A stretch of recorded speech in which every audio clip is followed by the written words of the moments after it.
Before we get started, how are you planning on paying for the session? Sweetie? How much is it? $300. 300? Mm-hmm. Whatever it takes, yeah. So, tell me, how long have you guys been seeing each other? 7 days. 7 days. Interesting. Is that too soon to be seeing a therapist? Well, Ben, 7 days isn't like a lifetime or anything. It's like a week. Did you hear that tone? How can we not have a gulf between us with a tone like that? Welcome back to another episode of Front Row Cinema, a movie podcast for movie lovers by movie lovers. I am your host, TJ Trimboli, and with me, as always, my co-host, we've got the editor of Composure magazine in the house tonight, Mr. James O'Reilly. How's it going, buddy? It's going, dude. I'm glad you could find time, and the fastest growing female magazine in the country right now. It's kudos to you. Yeah, I mean, people need their listicles. There's no time to rest. They're listicles.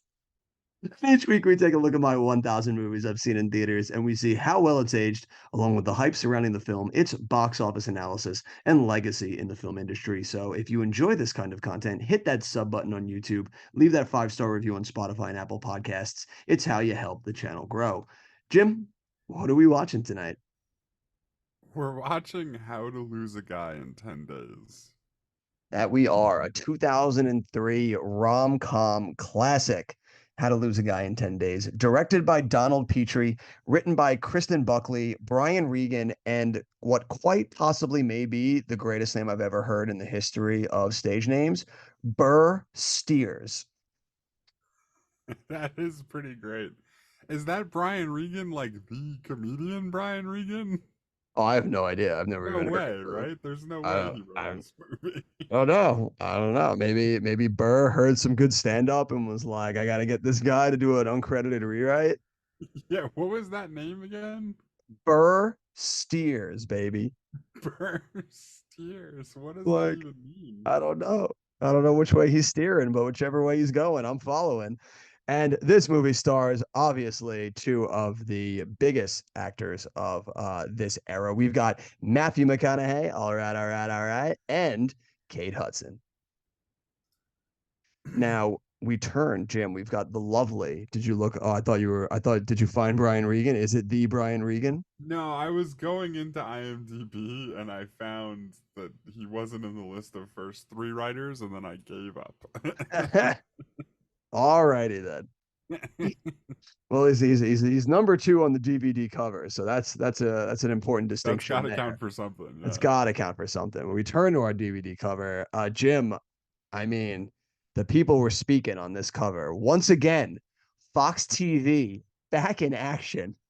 A fabulously fresh and totally entertaining Battle of the Sexes, says Fox TV. Oh. That's right. And we got, oh, dude, all the news stations really, really showing their support for this movie. CBS TV, delightfully funny. And wow. Okay. Yeah, wow. And ABC high News. Praise. High praise. ABC News finishes with, I loved this movie. And so will you. What is this? These are all so phoned in. They're so funny. I love the like fake blurbs that they put on the movie covers. It's so goddamn funny. Absolutely amazing. But we turn to the back for our lovely log line here, and it reads, as the how-to columnist for Trendy Composure magazine, Andy Anderson agrees to write a first-hand account about what it takes to drive a man out of your life in exactly 10 days. At the same time, eligible ad agency bachelor Benjamin Barry accepts a high-stakes bet that he can lure any woman into falling head over heels in love with him, also in 10 days. The resulting romantic head-on collision ignites a series of deliriously comic depictions that prove when it comes to true love, your heart cannot tell a lie. Oh, very nice. Very nice. They really stuck the landing there. They really knew how to finish strong on that one. It was a mouthful, but we had to get there. Also, I don't think I realized it while watching the movie, but why did they go with alliteration on both of their names? Oh. Andy Anderson and Benjamin Barry. Wow, and they're the first two letters of the alphabet too. Look at that. Also, oh yeah, that's right. What was the reasoning? That was definitely a Burr Steers idea. Yeah, Burst. Burst Steers has a whole system for how you make up names. So you have to start at A and then you go from there.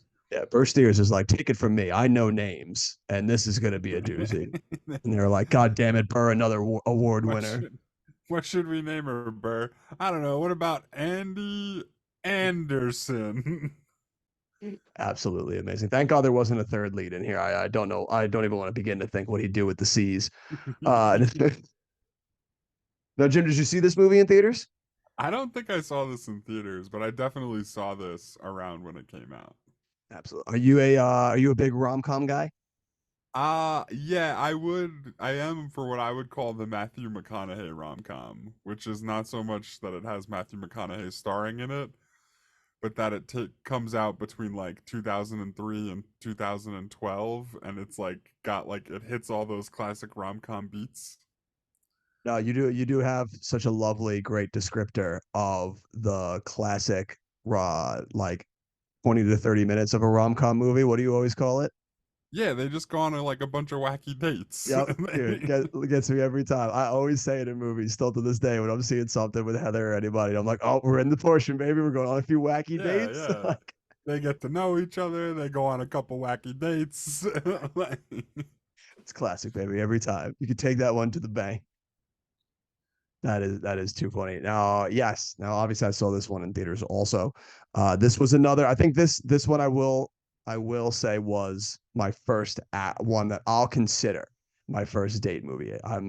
But Perfect Storm, while might have been taking a girl to a movie, I don't consider my mother having to be there and chaperoning as an actual yeah. official date. Didn't you say some other movie was your first date movie too, besides Perfect Storm? I feel No, like this no, is the third time you've said this. no. Last week when we were when we were hyping up this movie, I mentioned how this one was going to be the Oh, next one. So okay. I'm giving the recap for the people that might not have been here for last week. So Gotcha. I'm resetting the pavement, as they like to say in the biz. So who'd you go with? So I won't name names, Boo. obviously over the air, or at least their last name. Yeah, But that's you would fair. Don't we name did names. That's smart. we won't name names. Not that I think that any of them are ever listening. No, of course not. But just But we went to high school with them. I give you that. Actually, and there was a bunch of them with that first name, so it's not like you'll have any idea who it was. But it was a lovely young lady named Jenna, oh, I know who it is. and that's all I'll say about that. But we went to see this movie, and it was a good time. I had a lot of fun with this. I don't think I was a big rom com person back then, so I don't remember if I really enjoyed it as much back then as I enjoy rom coms now. But I remember having fun with it back then because I was a huge Kate Hudson fan because of Almost Famous. Yeah, yeah. Yeah. So at least How to Lose a Guy in 10 Days was hitting the mark because I was going anywhere for Kate Hudson. Which another way, like this is another one of those movies that doesn't exist, by the way. The like small budget, quirky rom com starring Kate Hudson and Matthew McConaughey. Yeah, that's for sure. Or if they Right. do exist, they're all on streaming, and it's with actors and actresses that are like young teens that you've never even heard of anymore. Yeah, right. Like they don't get Matthew fucking McConaughey for these kinds of movies anymore, I feel And like. if you do get them, they're so few and far in between. Because like obviously last year we had Anyone But You with Glenn Powell and Sydney Sweeney, but like no one expected that to be a runaway hit. Like everyone was just expecting that to kind of come and go. Yeah. Yeah. Which by the way, I think I know your answer to this question, but Okay. would you say Glenn Powell is in like the Matthew McConaughey like lane at the moment? Like he's coming up, like he's eventually going to be a big deal. I think he's already a big deal. We've had right now in the span of less than a year, from December, you had Anyone But You, an absolute runaway smash rom com.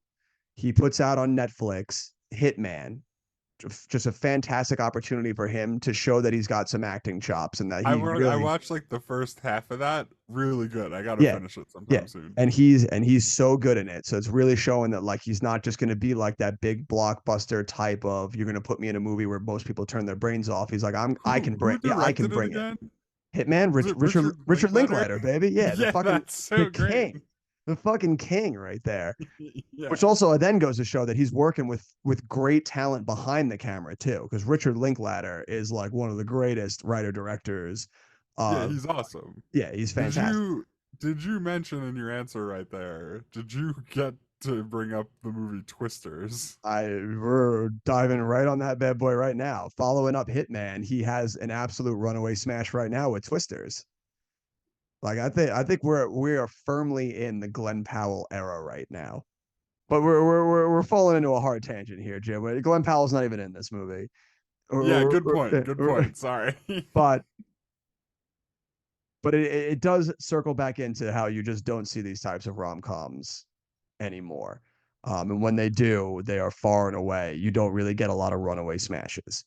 And this was absolutely a runaway smash. This was we talk about those modest budget movies that end up like doing big numbers at the box office. This is definitely one of those rom-coms that fits in that category. So let's cue them up. Let's dive in. Let's enjoy some box office numbers. Numbers, dates, and numbers, dates, array, dates, numbers. Show me the money.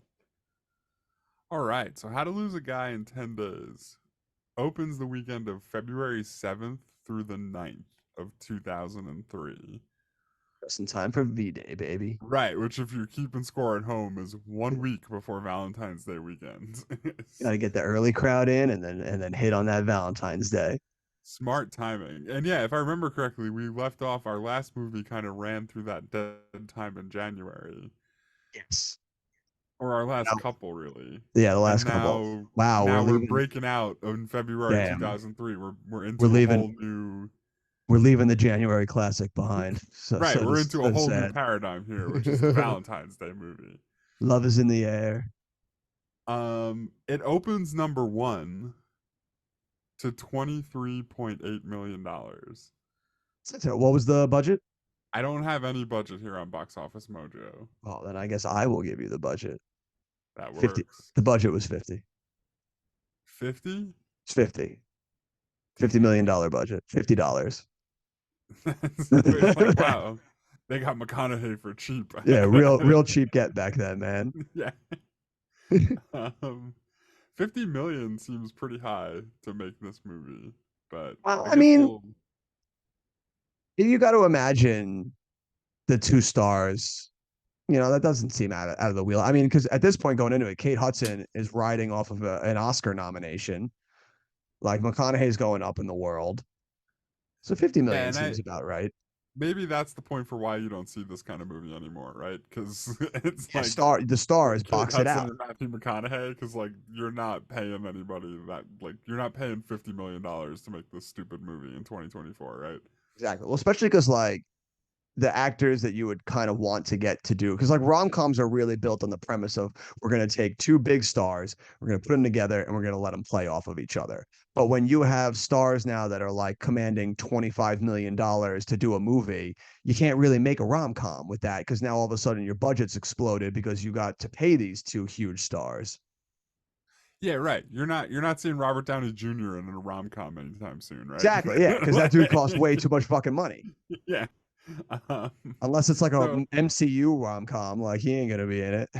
Yeah, imagine. The MCU's first rom-com. Yeah. All right, so it opens number 1. It beats out a movie it shares the opening weekend with. Coming in second place with 19.6 million, Shanghai Nights. Interesting. Chicago's still floating around here in third. Oh man. It's on. It looks like it just added 1,200 screens this week to get up to 1,800. It's doing pretty well. God. I can't wait till we pass the Oscar moment in time of 2003, so we just don't hear about Chicago. And Chicago's just been punching that like around for like I feel like 6 episodes by now. Yeah, which is this going to be the last episode before I get to pick? No, we have one more. Okay. And then we're back up to a flick you missed. So we finally get to put a punctuation with this all this Chicago talk. Yeah. And then just really quick, also sharing an opening weekend with these movies, all the way down in 6th place, Deliver Us from Eva with Oh my 7.1 God. million. Dude, the fucking 2000s, man. Their I play don't on know what that words. movie is. What is that? I don't I've heard of the movie, but I couldn't tell you a thing about it. Okay. But I'm assuming Eva does some pretty wicked shit. Yeah, I guess so. It sounds like it might be another rom com. I'm not sure. Oh, Just based on the title, it's just very interesting. But all right, moving into weekend two, How to Lose a Guy in 10 Days is gonna drop only 21.3%. damn. Doing pretty good on the Valentine's Day weekend. Not like a Yeah. terrible drop. Pulls in 18.7 to come in second place. Oh, yeah, that's a good hold right there. Behind what I am going to guess is the last movie before my pick. Okay. Coming in first place that week with, I'm not gonna say Daredevil. Oh, Jim, you would be wrong. I actually did not see Daredevil in theaters. Oh, thank God. Yeah. Which is, dude, what in the world were they being like, dude, you know what would be a good Valentine's Day movie? Daredevil. I mean, so now that I know we're not doing it, I'll say that it opened to 40.3 million, which in February is like pretty good. Yeah, for that time, that is pretty damn good. That's so funny. Like we're putting I Daredevil mean, that out. beat the Fuck it. Flash, right? Yeah, yeah. It beat the Flash. I think it's just hovers just. Oh yeah, if you adjust for inflation, absolutely, it beats the Flash. But even without it, I think Uh, they're like right neck and neck. That's so funny. Fucking Daredevil. yeah, I'm trying to see. There's nothing really else. We've talked about a lot of this in the Kangaroo Jack episode, so I'm gonna keep moving here. How to Lose a Guy in 10 Days in its third week drops 38.1% down to 11.6 million. These are still good holds.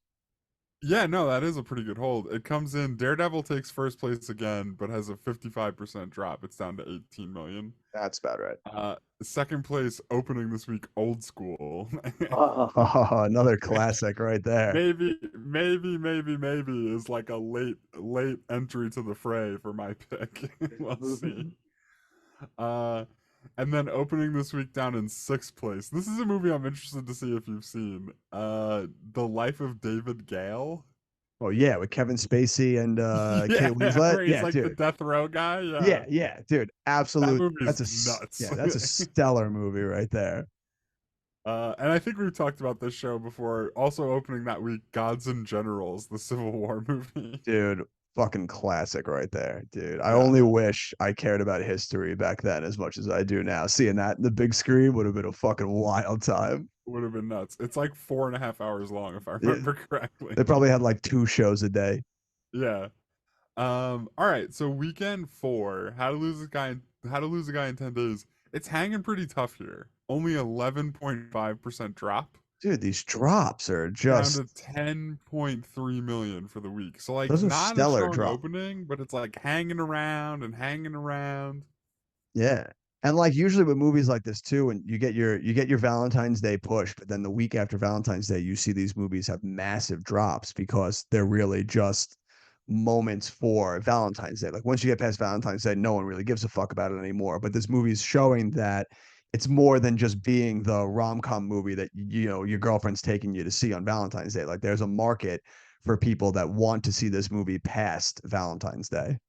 Yeah, I mean, and I think it's probably just like good word of mouth. Like people have saw it and have like told everybody else to Yeah. go see it. Like, Telling all 'cause their it is a pretty. girlfriends. It doesn't surprise me that a lot of people saw this movie. I think it's a good movie. Yeah.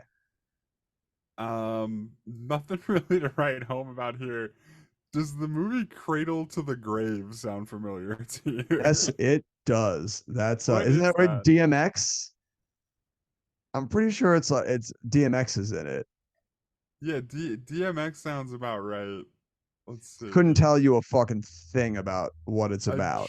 It is DMX based on the cover. It's Jet Li. Okay, that's what I Yep, thought. that's what it is. Yeah, Jet Li and DMX.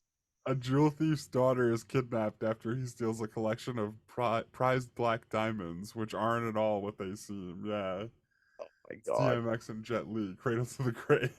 That's clearly like some executive that saw Rush Hour, right? And was like, we gotta I replicate this. I guess so. I mean, I guess so. Yeah, it's the only thing that makes any sense, right? Yeah. Oh Um, my God.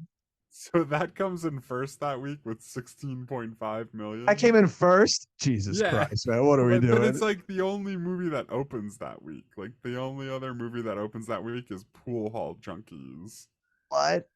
Right, which came in 27th. Oh, So yeah. So there you go. Yeah. Light week. A light we're week. getting back into like the lull before the summer movie season starts. Like there's not a lot going on in March Yeah. either, And right? dear God, that lull used to be rough. That lull used to extend for so many months.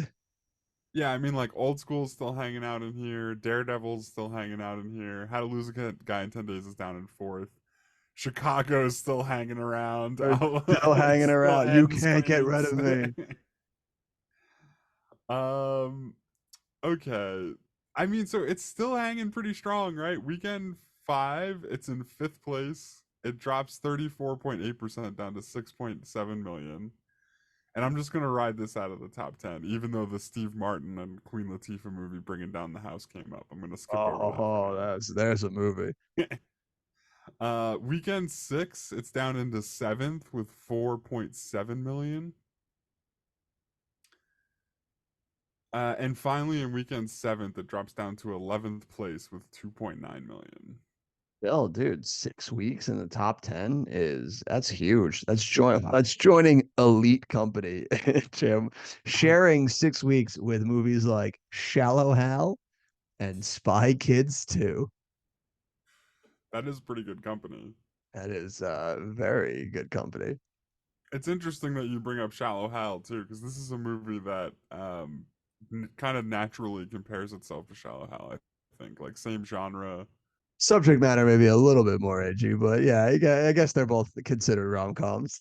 Wait, this movie's a little. Wait, Shallow Hal's a little Shallow more. Hal, yeah, no, yeah, How to Lose Its Guy in 10 Days, a lot more sensitive than Shallow Hal. Dude, I don't know. I think this movie, the people are way worse than in Shallow Hal. Maybe for most of the people, it's mostly just Jason Alexander and Jack Black and Shallow Hal. Yeah, that's fair. But no, it's like it's interesting you bring that up because one of the things I think I want to talk about, similar to how we bring up time travel and talk about how time travel works in every time boy. travel movie, I want to talk about something specifically for rom-coms. Where does this fall for you in the movies we've done so far for the unhinged rom-com get back, like win the girl? Oh, it's definitely up there. It's right. it's but that's almost like built into the premise of a rom-com. Like it has to go so ludicrously unhinged in like the ending that like in the real world it would never like you'd never get back. Like you two would never see each other again in the real world. No, of course not.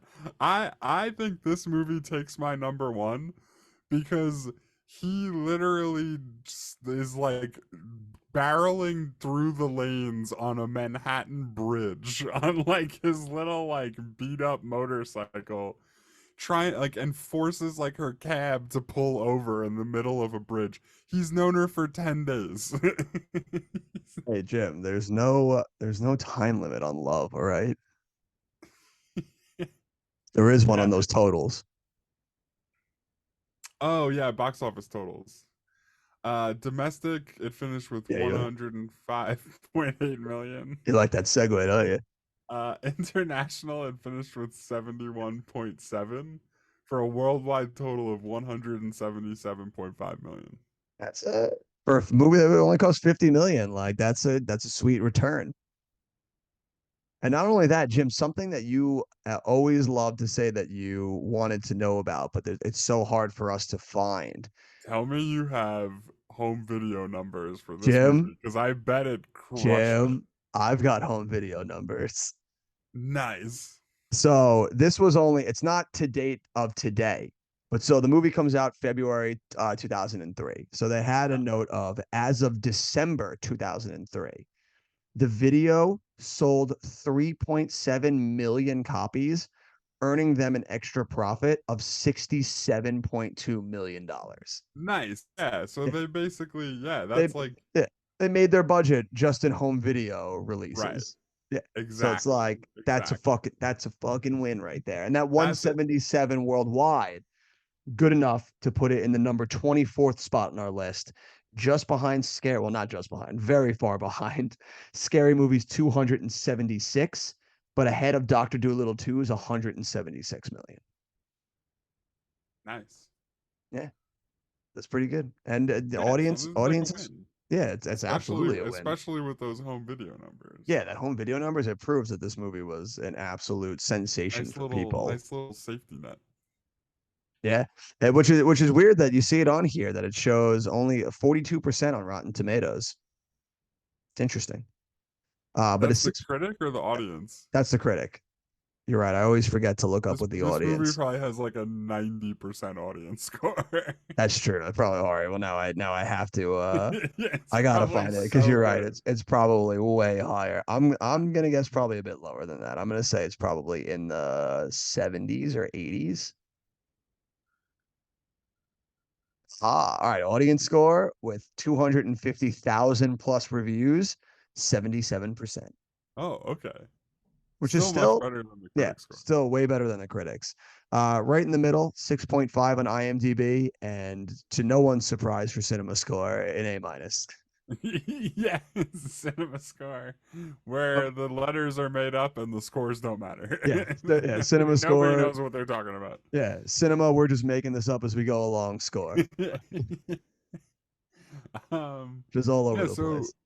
with all that said, who do you agree with most? What did you think of this movie? So I really enjoyed this movie. I thought this movie was a lot of fun, especially for the rom-com genre. I think it's a really good example of how to effectively do a rom-com because like you said, like we got our wacky date portion, but the things that I always look for, especially in my rom-coms, is a silly premise. This movie absolutely has a fucking silly premise. Wacky scenarios, like what I love watching in rom-coms is my leads being absolutely batshit crazy. And I love, like, my favorite character in this movie is Kate Hudson. Like, she gets the best part to play in this movie because she gets to play the person who is actively trying to be insane to throw this guy off.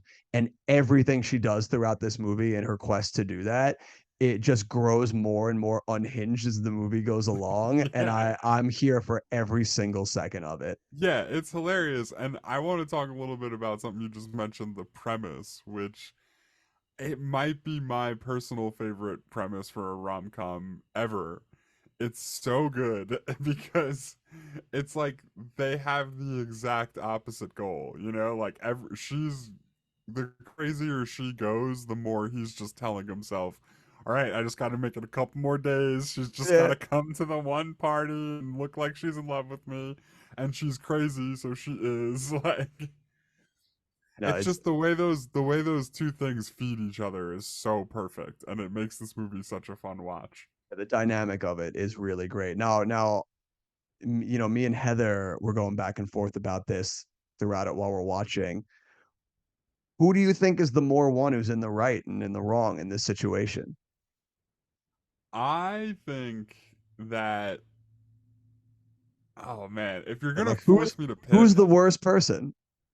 I'm gonna say Kate Hudson is way worse. Absolutely. All right. Yep, I agree with that. She I think she's absolutely the way worst. worse. And Because it's like more here's the thing. and it's not. All right. Yeah, you go. All right, you go first. Matthew McConaughey did make a bet. Like he does have like a motive like that's personal and selfish, right? But he could bring a girl to that party or a woman to that party that is in love with him, be equally as in love with her, like genuinely, you know Thank what I you. mean? And like he can still win the bet, but he still has like a good thing that's real and Yep. true, you know what I mean? That's Absolutely. at Like least he's possible yeah in his yeah. scenario. Like he at least has the opportunity to fall in love back in his. Like yeah, is the thing he's doing kind of self-centered? Yeah, absolutely. But never at any point did he say in the process that while making this girl fall in love with him, he couldn't fall in love back. Absolutely. And I think Yeah, what and makes like Kate Hudson, for me, what seals the deal for Kate Hudson being worse is down to literally one specific scene, is the fact that she got her friend to pretend to be their therapist oh to yeah. sit there and get one over on him. And not only get one over on him, have him pay for the session too. Yeah, which is It's like, another one of my favorite lines, by the way, when he goes to her job and notices the therapist there. and he's like, you're And not a on his way out, therapist. he's like, "You owe me $300." Yeah, but all and like, and it's another one where it's like in the rom-com genre, you talked before about the pantheon of, just absolutely unhinged endings. Like, it's crazy that he just lets that, like, at the end, he just lets that slide, and we're gonna let that just be a funny beat where he's gonna show up and be like, "Hey, you're not a therapist," and would just totally let it slide. The fact that this girl that he was in love with and was lying to him about this for days, like, got her friend to pretend to be a therapist where they could have potentially talked about really deep and complex shit and Right, just sweep it under the rug. right. It's like it's such an insane betrayal of someone's trust to do that. So insane. It's It's such an so insane. fucking insane. But I mean, what I will say though, like where they start is different than like, well, it's different than how they actually do what they're doing throughout the movie. And like some of my other favorite scenes are the ones with Matthew McConaughey, talking to like his two boys from work, and like they're like planning out like how to keep it going and how to get to the party to get what they want. Like, so he's like playing it very manipulatively. You know what I mean? Like there's a point where he realizes that he's not really into this girl and he's still dragging it on, you know? Absolutely. I mean, yeah, listen, his hands aren't completely clean in the in this scenario, but it's just hilarious how, at the end, when, all the shit hits the fan, and you see her, like, once they start telling her, like, listen, if you could just pretend like you don't know about the bet or whatever, and she just flies off the handle of that, being completely betrayed. And it's like, really, like, you don't think you'd take a step back and be like, maybe we call this one a wash? Like, I was pretty fucking terrible to this guy too. Like, Yeah, I mean, I guess not in the moment, but that the way shit hits the fan is like also another favorite part of mine. When so that they're is also doing a the rom-com duet, staple. Yeah, like with singing the Marvin song in Hamlet. front of everybody. They're like, Marvin, play the song. He's like, this isn't one of mine. They're like, just play the Yeah. song, Marvin. So great. Yeah, And it's just them like passive aggressively fighting while kind of singing along to the fucking song. It's so good. no, that's a rom-com staple right there. The absolute the premise just blowing up in your face. Yeah, everything going completely sideways. Yeah, dude, it's so funny. But yeah, so I think this movie is a lot of fun and very funny, and it's very breezy. And it's something that's perfect in rom-com movies where, like, it's just like effortlessly just entertaining. It's not something that's going to, like, reinvent the wheel, or, make you like get this huge deep subtext in it. But you're for 90 minutes, you're going to be really entertained. You're going to have a smile on your face. You're going to have a good time. I believe it's actually closer to 2 hours, dude. No way. That thing was closer to 2 hours. Running time on Box Office Mojo was 1 hour and 56 minutes. Oh my God. Well, I guess that's another credit to the movie because it didn't feel like 2 hours when I was sitting through it. Yeah, well, there's just like this is another thing I like about it. There's a lot of meat on the bone for like the premise of the movie. Like Yeah. you can get a lot out of she's trying to get him to break up with her and he's trying to stay with her and have him fall in love with her. Like there's a lot of mileage there. You can Yeah. do a lot with that. There's a And lot of, they like, do. fun There's and a ton games of those section. scenes. Like you said, like all the wacky dates, man, where they're just continuously doing the building blocks of them slowly escalating as each Yeah. time one of them does something, it fails to, like, win the bet. Yeah, well, right, and like, yeah, so that those wacky dates like have like a lot of juice behind them. And maybe what was your favorite wacky date? I think the one where they go to the movie theater was probably mine. Yeah, the one in the movie there was funny when he ends up getting punched in the face by the guy who's trying to watch whatever the fucking movie they were seeing. Sleepless in Sleepless in Seattle. Seattle. Yeah, that's what it was. I'm gonna go back in there and watch Sleepless in Seattle. Yeah. There was something I really enjoyed about the manipulative nature of her, when they go to the Nick game, and she expertly, like, in the last minute of the game, like, does the classic girl, like, can you get me a drink? Like, I'm really thirsty. Like, Yeah, yeah. just absolute, just like world class manipulation right there. Well, and just how she when he gets back in time, she has like the wrinkle to like get him to go back again, like Yeah, so good. she's got just another one in the back pocket. That and maybe my favorite part actually, and it's because you just brought up the basketball game. But when she's like, "You made a bet to do yada yada yada," and his response, he just goes, "Well, you ruined the big game." And it's just like, dude, you got way more motivation than that. Like, you're so stupid that All that's right, what you're like that, saying. like that's the one he's harping on. He's like, you made me miss the last minute of the game. Yeah, you ruined the big game. But I yeah, just no, yeah. I But think no, I I think enjoy the movie theater one was my favorite, but the basketball one was also pretty good. the And one. then there's like one other one that they did. When he has the idea that he wants to watch the game, so he decides to do the I'm gonna cook her dinner thing because like women love when I cook. And Oh yeah, then yeah, yeah, yeah, yeah, and yeah. then she does the big show of pretending to not eat meat and like thinking like meat is murder and does that whole scene. So they have to go eat at like a rice thing like place where he's like eating like tofu or whatever it is. Yeah, yeah, yeah. And Yeah. he's like trying to ask them the score of the game, and they're Game. like, "What?" Yeah, when he's like, excuse me, ma'am, like, do you know the score of the game? She's like, do I look like someone who would know the score of the game? Just so this So movie, I enjoyed this movie a lot oh, me though. too. That's And I think you know again I always I praise Kate Hudson so much from this one for it because she's just everything about her escalation of her becoming more and more desperate to be that like unlikable girlfriend is so great. Like every time she's doing anything to try and ruin him is so like she brings over all the like cutesy stuff like to put in his apartment. Like she gets him the like ugly looking dog. She crashes the poker game. When she crashes the poker game, I fucking died because like you could tell she's just digging deep left and right to try and do whatever. Like when she comes out and starts freaking out about the love fern being dead, like, oh my dude, she's killing it right now. yeah, When she just gets him, she comes out absolutely. and makes him like when she goes into the back, like huffs because she realizes like she's not doing it and she's like fuck like what can I do and then grabs the napkin to go back out and just goes blow and all like and she just makes him blow his nose. Yeah, amazing. It's amazing. Yeah, Yeah. it's so good. It's Yeah, so and she can't. It's just great because she goes to those extreme lengths and she can't figure out why he won't yeah. leave. Yeah, It's it's like, dude, like so amazing. he just still hangs her. It's funny. I made the joke, when we were watching it, but I was like, when I would, if I was Kate Hudson, when I would have just caved and said I'm out when he tried to take me to Staten Island.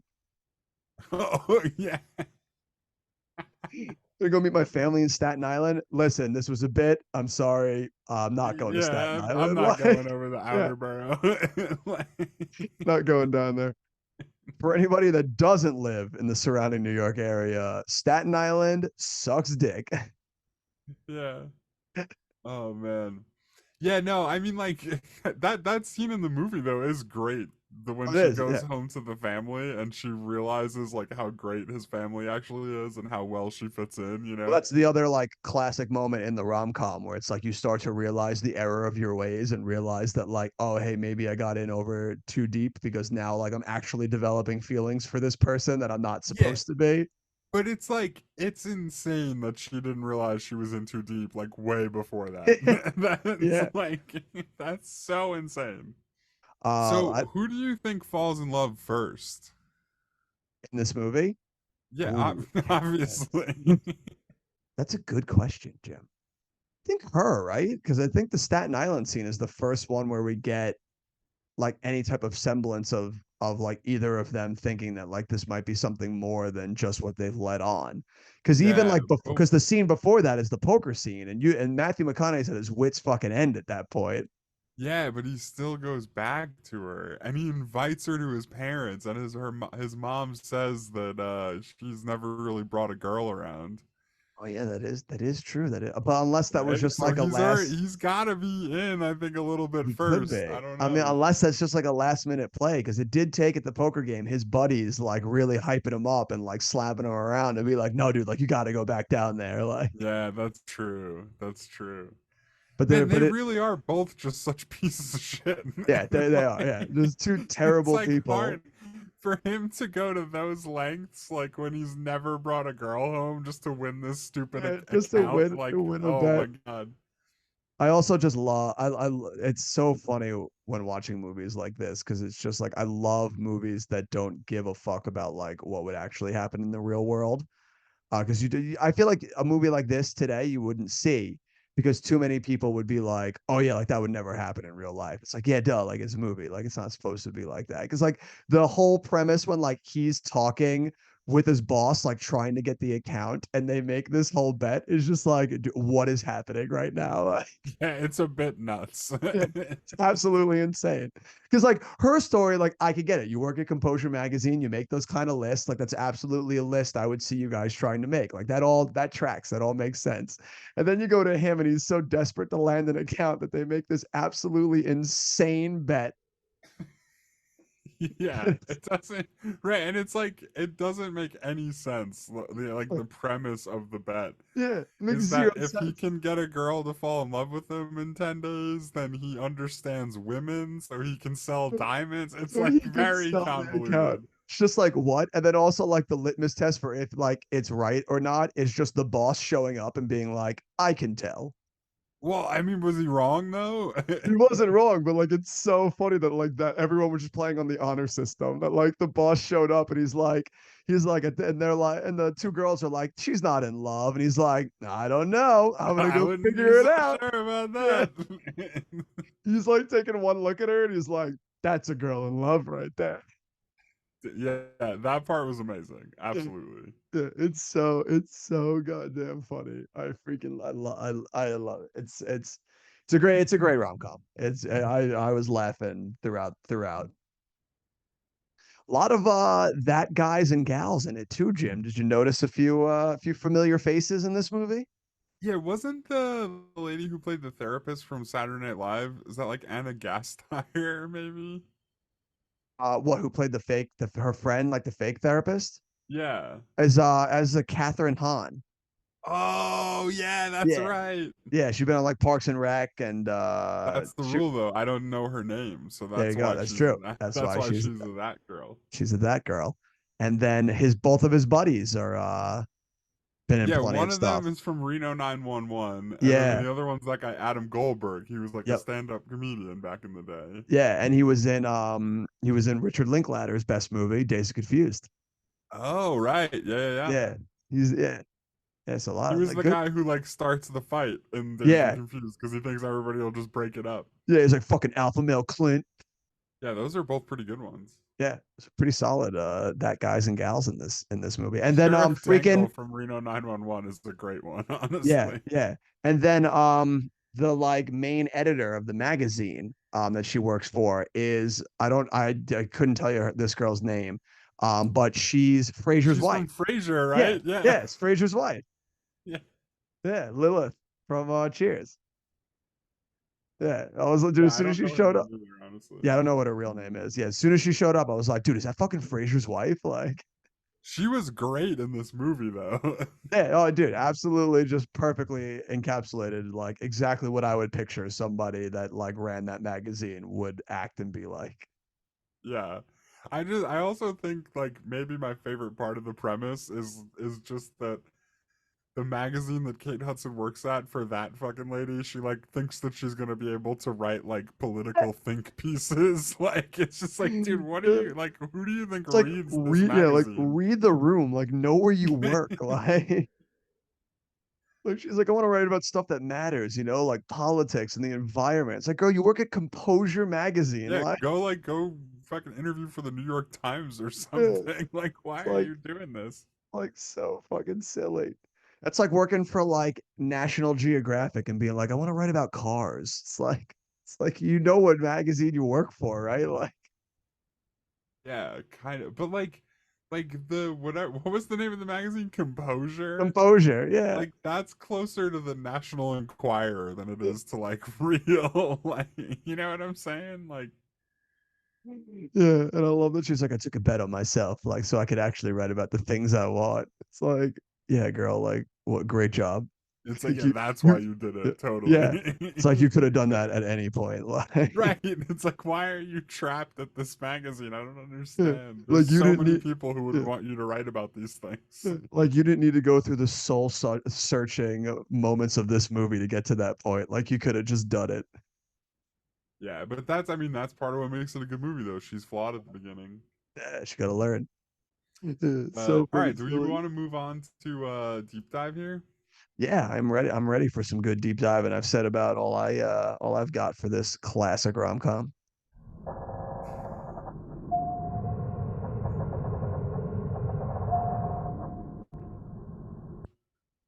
I've spoken a lot of praise for our girl in this episode, Jim. So I'm hoping she's our lead in here.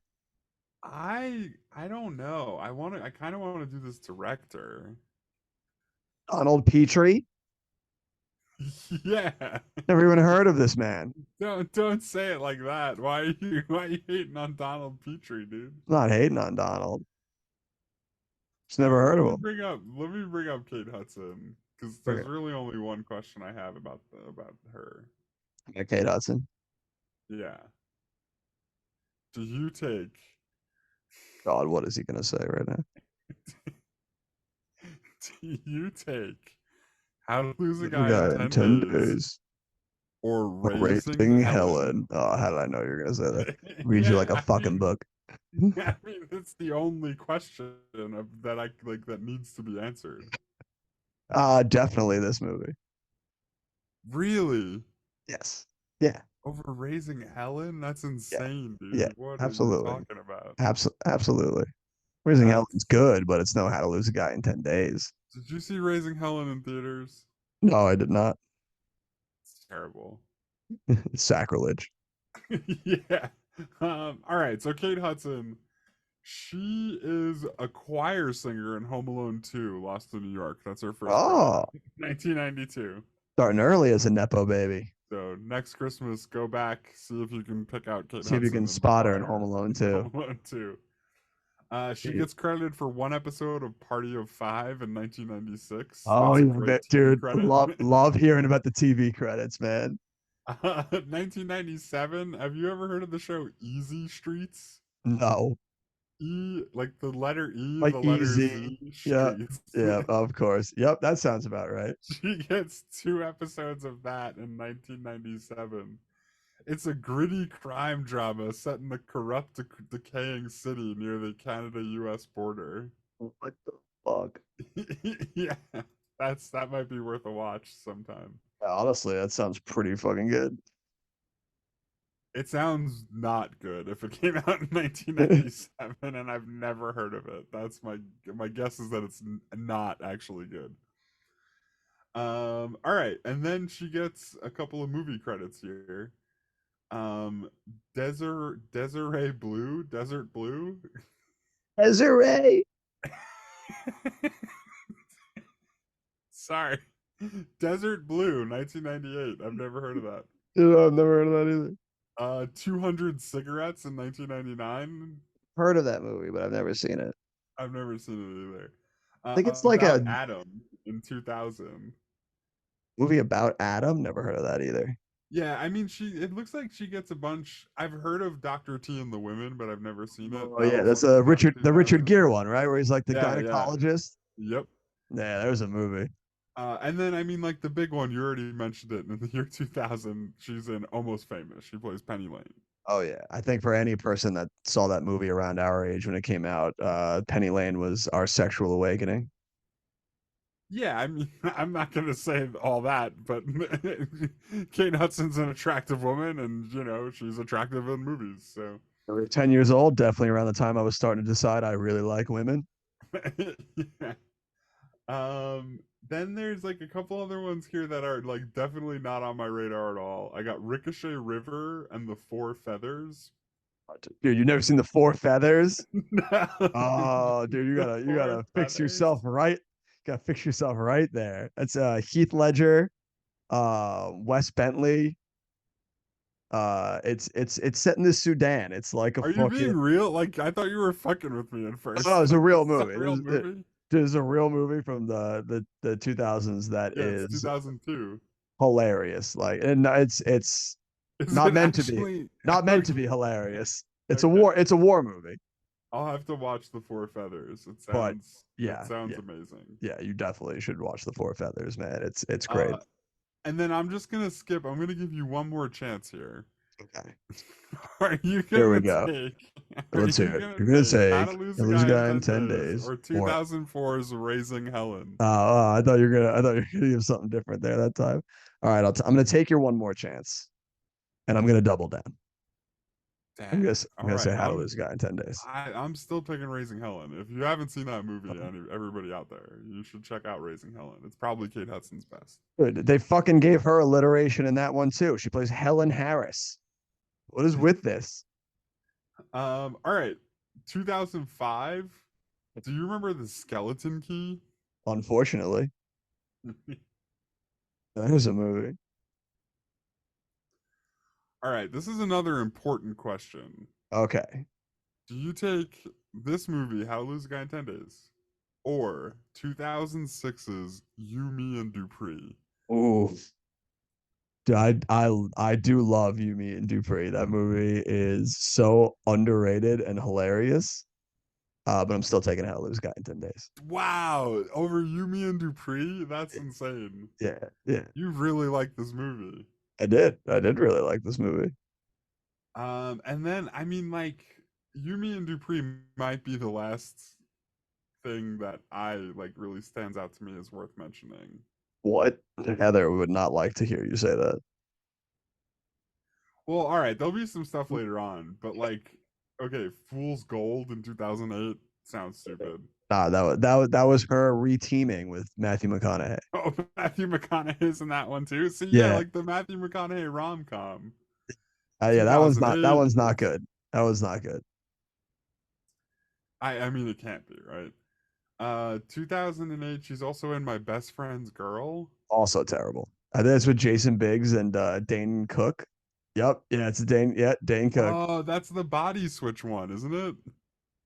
No, no, I don't think it is. I think it's um Oh no, that's Jason Bateman and Dane he's Cook is the body switch one. oh yeah. Yeah, no, this one I is the think is one where Dane Cook's supposed to like get somebody to break up with he, them, right? I don't know. I think he just yeah, I think it's like his giant, and then he ends up falling in love with the girl that like Jason Biggs was in love with and like steals her from him. If I Yeah, remember correctly. kind I of. don't know. The I only whole watched it thing's very once. messy. Yeah, I only watched it once because it was not good. Yeah, like most Dane Cook movies, honestly. Yeah. Except for Employee of the Month, baby. This is an 81 Honda. How dare you? 2009 Bride Wars. Have you seen that? Yeah, Heather made me watch that one. Is that her and is Sandra Bullock in that? Who's the other lead? I think it's Anne Hathaway is the other one in that one. Oh yeah, you're Yeah, right. Anne Yeah, Hathaway. They suckered her into one of those. Yeah, not a good movie. I'll take How to Lose a Guy in 10 Days. Although Bride Wars again, alliteration. She's playing Liv Lerner. I'm starting to notice a concerning trend here. Yeah, right. Is she okay? What is she trying to tell Know. us? What are the first letters of all those alliterations spell out so far? Oh man, yeah, that's a good question. AHL? I don't know. I don't got it. Oh my God, she's a minor league hockey player. The Nine. I've never heard of this. Never heard of it. The Killer Inside Me in 2010. I've never heard of that. Never heard of that. 2011, A Little Bit of Heaven. Never heard of that. Never heard of it. 2011, Something Borrowed. Well, yeah, I've seen that one. That's a Heather rom-com right there. Jesus Christ. So like they make movies specifically for people like Heather, huh? Oh yeah, that just just live in the rom-com bubble. Cause like I'm going through this and like none of these seem worth mentioning to me. Like none of them until we get to the penultimate movie in the Gary Marshall holiday trilogy, Mother's Day. Oh dear God. 2016. There we go, baby. Little Mother's Day action. Yeah, which we still need to watch Mother's Day. We skipped it this year. Yeah, next we'll get back to you next Mother's Day, 2025. We're coming back. Just like my mom's flowers. We'll get to you next time. Just nice. Yeah. Uh, and then I mean, like the next thing worth mentioning after that to me is Don't you dare skip Deepwater Horizon. I was gonna skip Deepwater How Horizon. What is dare you, Deepwater sir? Horizon? That's an absolute classic right there. Have you never seen that? No. Oh, dude, do yourself a favor. Absolute classic right there. That was a good movie. It's about the Deepwater Horizon explosion on like the oil rig. Oh, Yeah, yeah. Actually a good movie. that sounds interesting. Yeah, yeah, it's good. All-star cast. Wahlberg's in it. John Malkovich, Kurt Russell. Man, Yeah, I'm dude. kind of out. No, no. Once you say Listen. based on a true story and you say Mark Wahlberg's in it, I'm kind of out. Yes, but Like, then I brought you back with I gave you John Malkovich, Kurt Russell. It'll be okay. yeah, I suppose.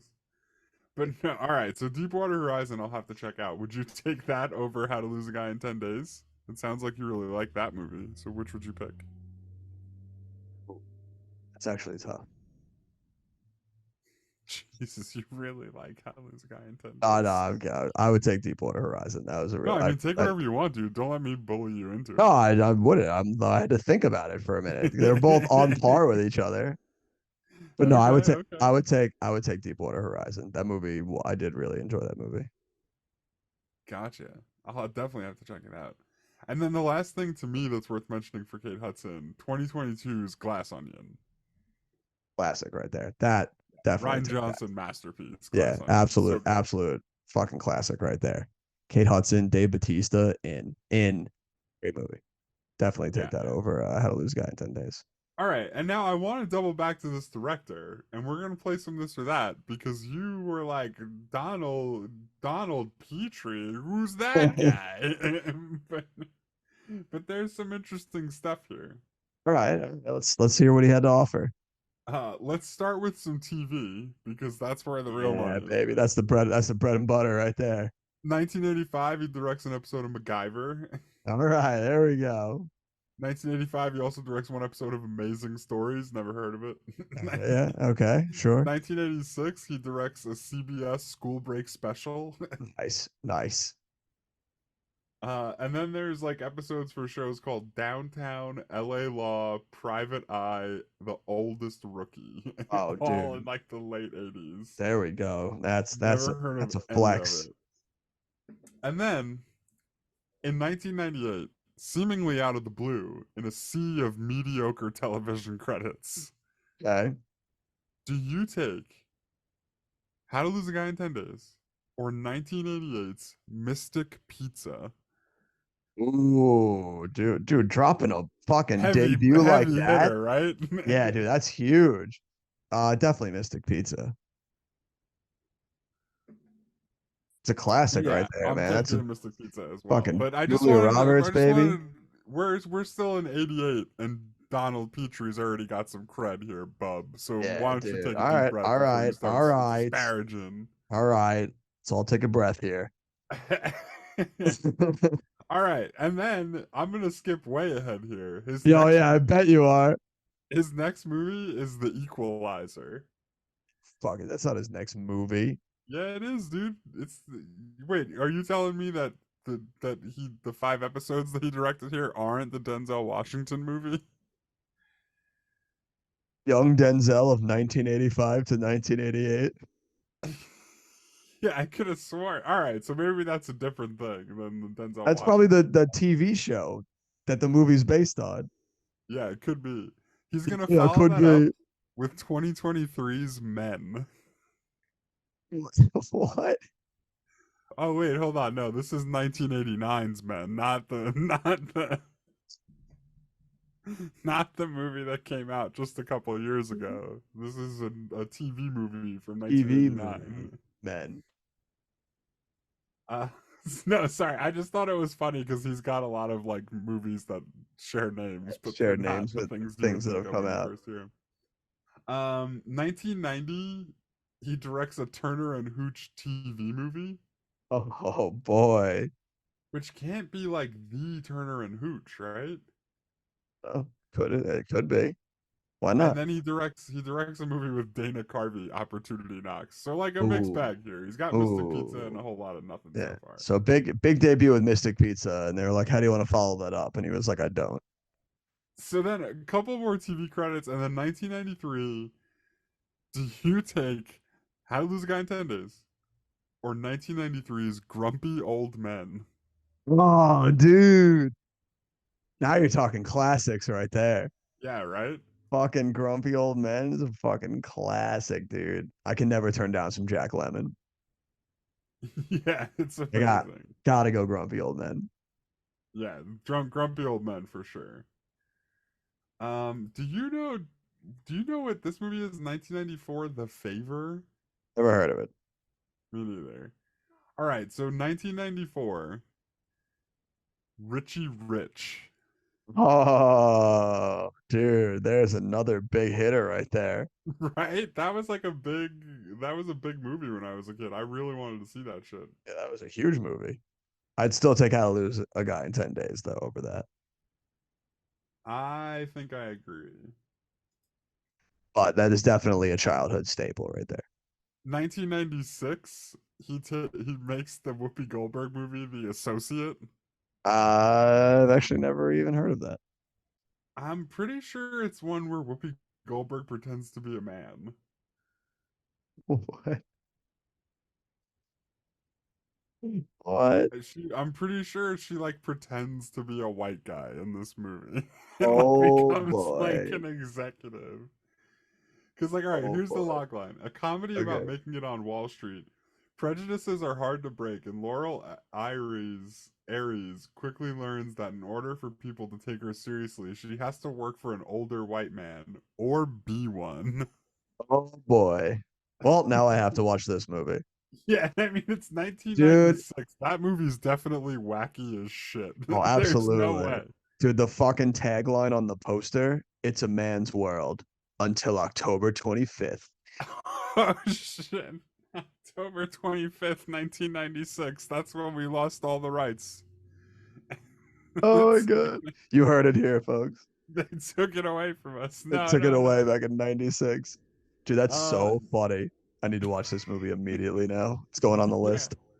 1999. Do you remember I think it's Christopher Lloyd in My Favorite Martian? Oh, dude, that's another childhood classic right there. That's a staple. Did you see that in theaters? I did not see it in theaters, but I I I saw that in remember theaters with my dad for sure. when that came out on home video, I watched that religiously. For the right, Jeff Daniels in it too. Like that movie's Yep. so good. Oh man, I'd still take How to Lose a Guy in 10 Days is the better movie, but I do love My Favorite Yeah, Martian. I got a but soft you're spot starting for to that. turn around on Donald Petrie a little You're bit, right. right? If You're it's right. like He's worth got talking about. yeah, dude. Dude's got some hitters in there. Yeah, and we're not done. Do you take How to Lose a Guy in 10 Days or 2000's Miscongeniality? Ooh, dude. Right? Ooh, man, he's making some good movies, man. All right. I give it to you, Jim. I fully walk back my who is this guy? This guy came to play. Damn, Yeah, he's no joke. that's a tough one. Man, both those movies are really good. I think for now, I'm gonna stick with How to Lose a Guy because it's fresh in my mind and I haven't watched Miss Congeniality in a long time. But I remember Miss Congeniality also being a really good movie. I'm gonna take Miscongeniality, and it's because Sandra Bullock is just like leagues ahead of Kate Hudson. Interesting. Well, I'm gonna have to return and watch Miss Congeniality again because I can't tell you the last time I watched that movie, but I remember really liking it, and I do love Sandra Bullock, so Yeah, gonna have to put it on the old rewatch list. yeah. And then in 2003, he makes How to Lose a Guy in 10 Days, and then Wow, that's a back to 2004. back, dude. What a run right there! My Favorite Martian into Miss Congeniality and How to Lose a Guy in 10 Days. Yeah, and there's a couple of TV things in there, but those three movies came out all in a row. Yeah. Oof, power move right there. And then in 2004, maybe why you don't see this guy as much and haven't Boy, heard from him and don't know who he is kind of territory. no, what do you do? 2004, he directs Welcome to Mooseport. Ooh, Yeah, that's tough. swing and a miss. Right off the cliff. Yeah, that's the one with Ray Romano, right? That's Yeah, like the and only thing I remember Dude, about it. that movie basically retired Gene Hackman. Like you're not recovering from that. Oh, that's right. Yeah, the guy, ex-president, like comes and runs for mayor Oh man, what a woof. Oof. against Ray Romano. Oof. Yeah, wow, this really is like the last movie I can remember seeing Gene Hackman in. Yeah, he basically just retired after this movie. Ah, poor Donald.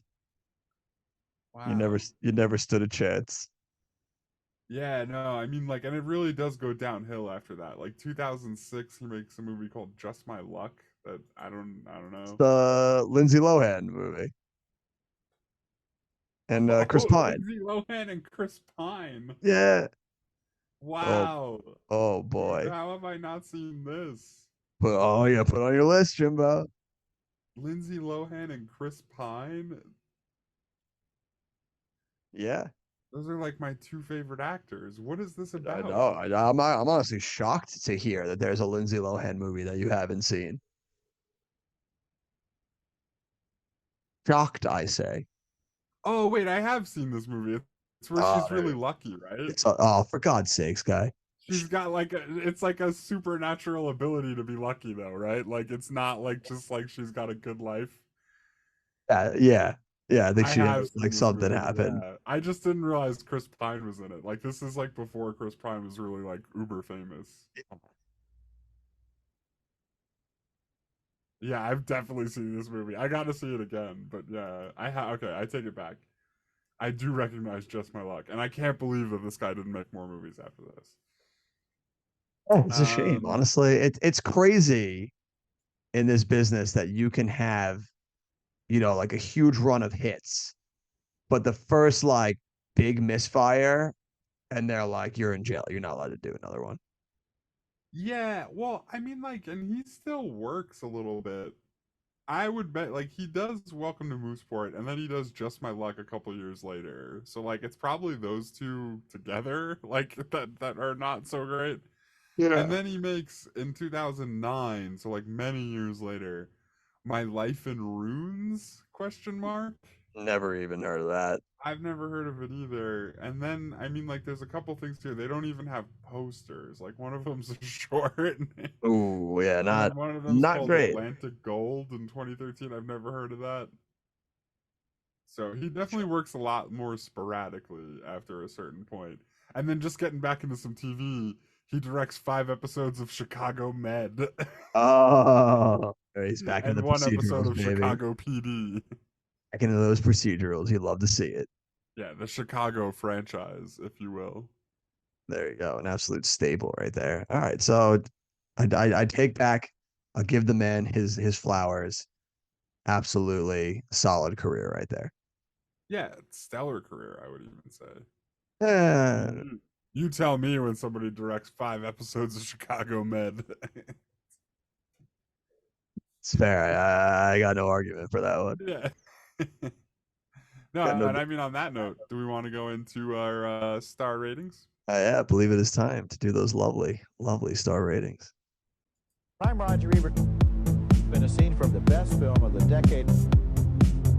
This is a great film. So good to hear your voice again, Raj. All right, Jim, let's hear it. Final thoughts and ratings for How to Lose a Guy in 10 Days. Yeah, I mean, you basically hit like the main things, which for a rom com is like there's got to be chemistry between the two main people, and Kate Hudson and Matthew McConaughey definitely have a lot of chemistry. There's got to be a reason that they like drive each other nuts throughout the movie, and this has one of the best examples of it I can think of off the top of my head. um and I don't know, just like they have like the good wacky dates, right? So this movie can't be missing anything for me, and really like the performances from McConaughey and Hudson take it over the top. So I'm gonna give this movie 4 out of 5 stars.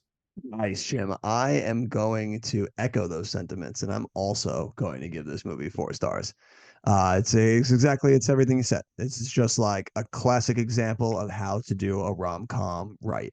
It's got all the fun wackiness that you want out of it, ridiculously silly premise, great chemistry from your leads, and it's just a fun time. And I dare anybody to watch this movie and not enjoy yourself. Yeah, you damn critics out there giving it a 42% on Rotten Tomatoes. You fools. Yeah, and it's also like we talked a little bit about this in the box office, but it's also the kind of movie where it's like I can't believe that movies like this don't make money these days. It blows my mind. It's crazy because you would think that this should still be a tried and tested formula in today's day and age. You put two good looking actors together and you just let them play off of each other for, hour 45 and call it a day and just take it to the bank. Yeah, like we talked about with the Fall Guy a few weeks ago, where it's like with like the two leads, they have like the great chemistry and there's like kind of like a love story going on with some action mixed in. Like it just blows my mind that that's like that movie kind of movie isn't successful anymore. So And that movie underperforms. Like, it's like, what are we doing?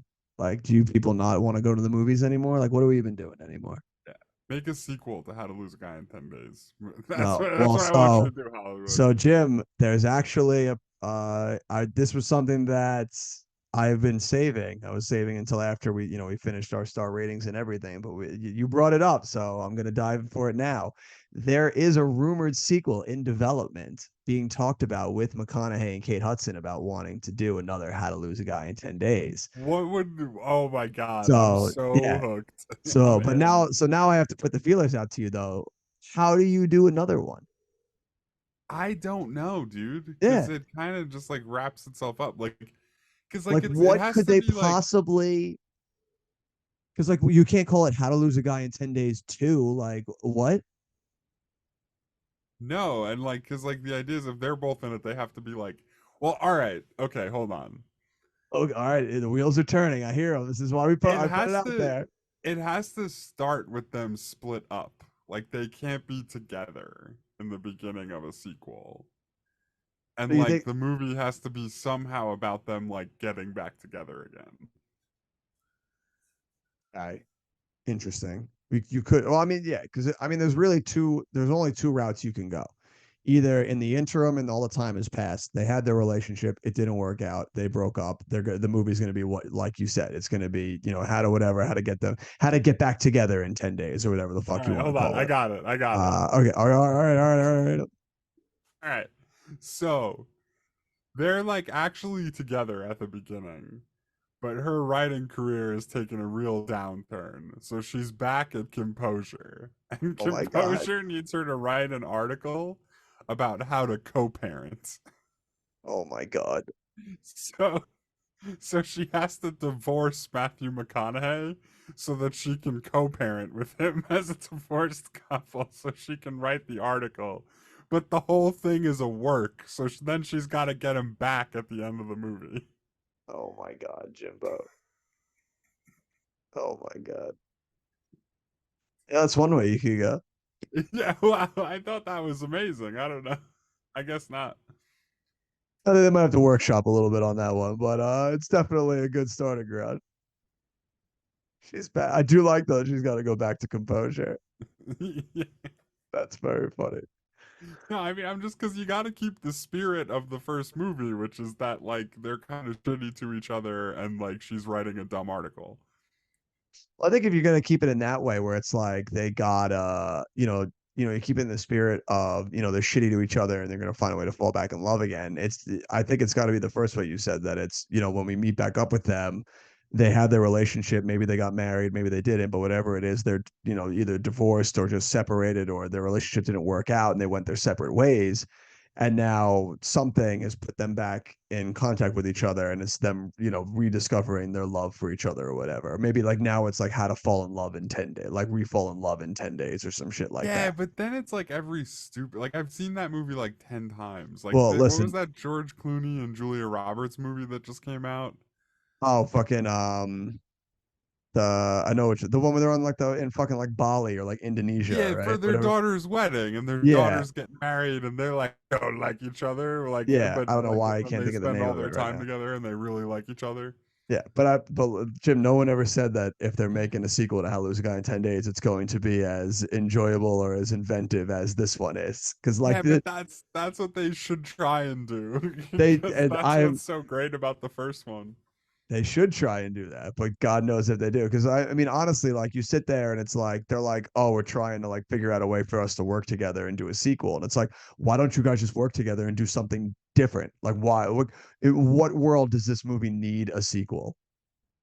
I mean, this is definitely not a movie I think you could say needs one. Exactly. So it's just like you guys really tell me I you can't find something else for you two to like do. Like there's not another rom-com movie sitting around on a shelf somewhere for you two to two dust days off and ago, do. maybe like 6 months ago, I would have told you Twister didn't need a sequel, and boy, would I have been wrong. Mm. Yeah. Yeah, you're not wrong there. Not only did Twister deserve a sequel, Jim, but it deserves a third one now too. Well, yeah, it'll probably get one too. But I'm Oh, just saying though, like, not every movie that quote unquote needs a sequel would be like work. Like the sequel could still be better than How to Lose a Guy in 10 Days was. it's true. I guess here's hoping that if they do end up deciding to move forward with a sequel, they take the time to come up with a premise as inventive as the first movie was, so that we can get some good mileage out of it. They'll do something. There'll be like some kind of like weird like hook or bet or like some bullshit that happens in it. I just can't quite think what it is. You know who they need? They need Burr Steelers, bro. He'll get it. Yeah. As Okay. long as they bring Or back Burr Steers, man, he'll find it. what if they just make a like the sequel to How to Lose a Guy in 10 Days is like a shot for shot remake of Before Midnight, but with Oh my god. Definitely another is it choice. wait, is it Before Midnight, the third one? That's what it's called? Yeah, yeah, where they just like the whole movie's just one fight. Yeah, they just do a shot for shot remake of that movie, but with Matthew McConaughey and Kate Hudson instead. That would be hilarious. Hey, listen, you want me to say it and give it to you? I'll give it to you. You fucking crazy. I have to watch that movie again. It's been a long time. It's so good. But all right, Jim, we've got some movies now that How to Lose a Guy in 10 Days is going to have to do battle with. So, because a 4 from you and a 4 from me, good enough to give it an 8. So, it's going to have to battle some 8s right now. So, do you take How to Lose a Guy in 10 Days or Harry Potter and the Chamber of Secrets? Um, How to Lose a Guy in 10 Days. Really? Yeah, Wow, Jimbo, I'm surprised we're going to line up on that. 100%. That's what I'm taking. Oh, I'm also taking out Liz. That's I was fully expecting to have to settle there that we weren't going to agree on that one, but I also take How to Lose a Guy in 10 Days. All right, so it passes the Chamber of Secrets. Now, Jim, do we take How to Lose a Guy in 10 Days or Signs? How to Lose a Guy in 10 Days. How to Lose a Guy in 10 Days? Yeah, definitely. My God, Jim, you're really riding this one right to the top. We're trying to at least, but I think we're gonna have to align it with each other because I'm taking Signs on that one. Yeah, I kind of figured you would. Is there any more eights after that? So the 8 sitting above Signs is A Knight's Tale. I can't take this over a Knight's Tale. I stick with a Knight's Tale. All right, good for you. Well, if by our way of our new way of arguing, if we can't come to an agreement, it's gonna sit right with Signs. Then Okay. is how we're placing that one. Same way we've placed all our other ones here. So it'll come in at still good enough, Jim. How to Lose a Guy in 10 Days. Good enough to break the top 10. Nice. I mean, Right for there. now, it's probably. Well, for Well, now, it's yeah. got an 8 out of 10, though. It could stay there for quite a while. It's true. Yeah, we don't, especially with the way the pieces of shit that that I watched back in the day. There's God knows when we'll find another an 8 in the pile. Yeah, and I mean, it belongs there. It's a really good movie. It does. Yeah, Rom-coms can be good movies. they It's can. allowed. It is. You heard it here, folks. Rom-coms can be Yeah. classics. And if you don't watch rom-coms, you're doing a disservice to yourself because there's a lot of gems out there. Now, Jim, you completely bungled it before when you guessed that Daredevil was going to be our movie next week. So do you Right. want to try and take a gamble, I guess, again? Did I see it when I was doing the box office? Did it come up at all? Perhaps it was a February movie. Is it Bringing Down the House with Steve Martin and Queen Latifah? No, I wish I was wise enough to have seen that one in theaters. That would have been it would have been a lot cooler if you That did. would- um, and it wasn't Cradle to the Grave. It was not. No, it was not Cradle of the Grave. You didn't see Old School, did you? I did see Old School in theaters, but it is not our next episode. Oh, jeez. What Whittling it else could down. it be? I don't know. I give Whittling it up. down. Whittling it down. You said it. You said it earlier. Your last hint. You said it. You spoke the words today. Did I? Hold on. What else could it be? I didn't talk about View from the Top. I was not viewed from the top. Oh, I can't do that. I don't want to get copyright infringed. It's not Daredevil. That's not Daredevil. Oh, is it Shanghai Nights? Oh, Jim, it's Shanghai Nights, baby. No. Fucking Shanghai Nights. We're going back to the land of Jackie Chan classics, baby. Shanghai Nights. That movie's ripping off Rush Hour. Oh yeah, yeah, that movie What absolutely. if we ripped it just off. did Rush Hour, but it's in the Wild West and it's with a white guy? We substitute, we throw Owen Wilson in there, and we set it in the Old West. But this one, not even in the Old West, Jim. This is the sequel. This one is in Victorian London, baby. Yeah, but they're still like cowboys. That's like it's part of the thing. It's part of the aesthetic. But And yes, it's we also are, like they're ripping off Rush Hour 2, like where the second one goes international. listen. Hey, if it ain't broke, don't fix it. All right. Jackie Chan knew what his American audiences wanted, Yeah, and it that's was true. it was Shanghai Nights. Oh, it's gonna be a good one.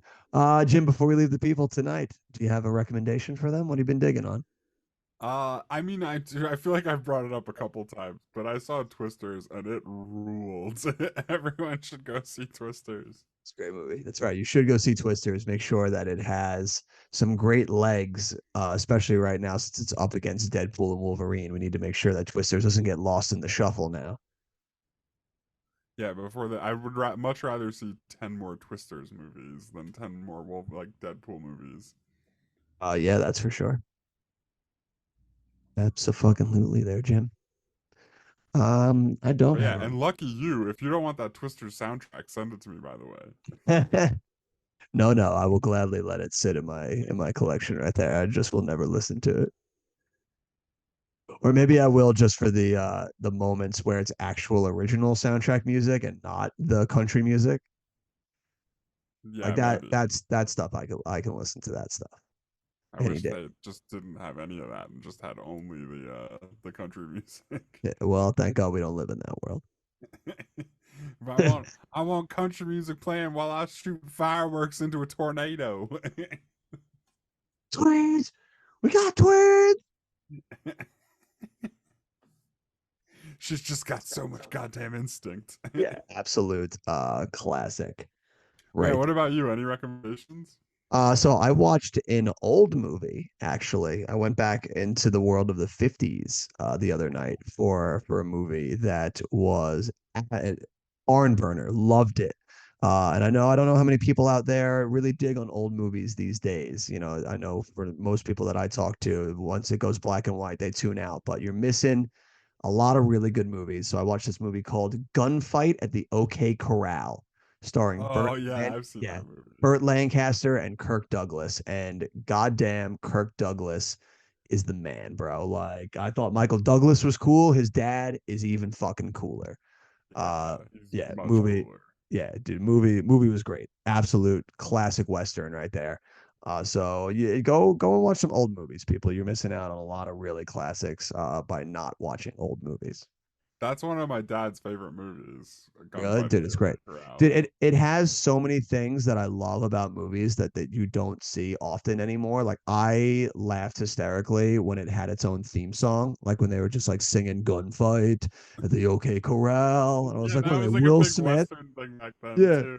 was to like sing the title of the movie. I was like, dude, I love this, man. Like they don't do this anymore. Like not since 1999's Wild Wild West have we gotten a hit of epic caliber like that. Yeah, Wild Wild West might be the last one. Yeah, definitely. It's a forgotten staple that I think should absolutely return to cinemas. The original 310 to Yuma had like a song like that. Did it? Dude, Yeah. classic. The Absolutely. original 310 to Yuma stinks on ice, by the way, compared to the newer one. That doesn't surprise me. But it Sometimes did have newer a is song where it better. was like the 310 to Yuma, like something like that. Yeah, the old Western songs, man. Absolute classics, man. Barn burners right there. Some of them are better than the movies, man. Just barn burners. 100%. Oh, so yeah, so that's my recommendation. People go out, watch yourself an old movie, and then get your ass to the theater, give some twisters some love. And we will see you in the next episode when we dive in to the 2003 February classic known as Shanghai Nights. And as always, we'll see you at the movies.